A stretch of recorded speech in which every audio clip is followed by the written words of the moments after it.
اعوذ باللہ من الشیطان الرجیم بسم اللہ الرحمن الرحیم۔ یہ سورہ الانبیاء کی آیت 87 ہے اور اس کے پہلے دو فقروں کا ترجمہ اور تفسیر سامنے آ چکی ہے، یعنی اور مچھلی والے کو بھی ہم نے نوازا جب وہ چل دیا غصے میں بھرا ہوا اور اس نے گمان کیا کہ ہم اسے پکڑ نہیں سکیں گے۔ یہ آیت کے دو فقرے ہیں اور یہ سامنے آ چکے ہیں۔ آگے اسی آیت 87 میں ہے فنادا فی الظلمات، پس اس نے اللہ کو تاریکیوں کے اندر پکارا۔ تاریکی مطلب اندھیرا۔ فنادا فی الظلمات، پس اس نے یعنی یونس علیہ السلام نے اللہ کو تاریکیوں کے اندر پکارا۔ بات دراصل یہ ہے کہ حضرت یونس علیہ السلام اپنے علاقے سے نکلنے کے بعد ایک کشتی میں سوار ہو گئے تھے اور وہاں کوئی ایسی صورتحال پیدا ہو گئی کہ آپ کو دریا میں چھلانگ لگانی پڑی اور پھر ایک مچھلی نے آپ کو نگل لیا۔ یہاں جو اندھیریوں کا ذکر ہے اس سے مراد مچھلی کے پیٹ کا اندھیرا ہے، جو خود مچھلی کا پیٹ ہے جو خود اندھیرے میں تھا، اور اس سے بھی آگے خود سمندر کا اندھیرا بھی ہے، کیونکہ سمندر کی گہرائیوں کے اندر خود اندھیرا ہوتا ہے۔ تو اس سے مراد مچھلی کا پیٹ ہے جو خود اندھیرے میں تھا، اور اس سے بھی آگے خود سمندر کا اندھیرا بھی مراد ہے۔ بہرحال مچھلی کے پیٹ کے اندر اور دریا کی گہرائیوں کی اندھیریوں میں بھی حضرت یونس علیہ السلام اللہ کا ذکر اور اس کی تسبیح میں مشغول رہے، اور پھر گرا کر انہوں نے عاجزی کے ساتھ اللہ سے فریاد کی۔ فنادا فی الظلمات، اس سے یہی مراد ہے، پس اس نے یعنی حضرت یونس علیہ السلام نے اللہ کو تاریکیوں کے اندر پکارا۔ وہ پکار کیا تھی اس کا ذکر اگلے فقرے میں ہے۔ اللہ الہ الا انت سبحانک انی کنت من الظالمین۔ یہ ہے وہ پکار جو حضرت یونس علیہ السلام نے مچھلی کے پیٹ کے اندر کی، اللہ سے جو فریاد کی، اللہ الہ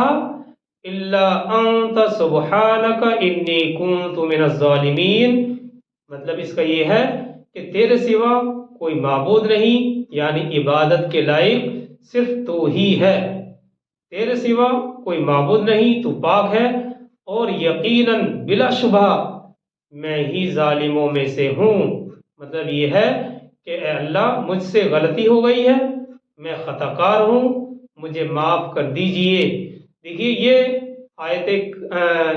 جو آیت کا فقرہ ہے، یہ آیت کریمہ کے نام سے مشہور ہے۔ یہ آیت 87 کا جو فقرہ ہے، اللہ الہ الا انت سبحانک انی کنت من الظالمین، آیت کریمہ کے نام سے مشہور اور معروف ہے،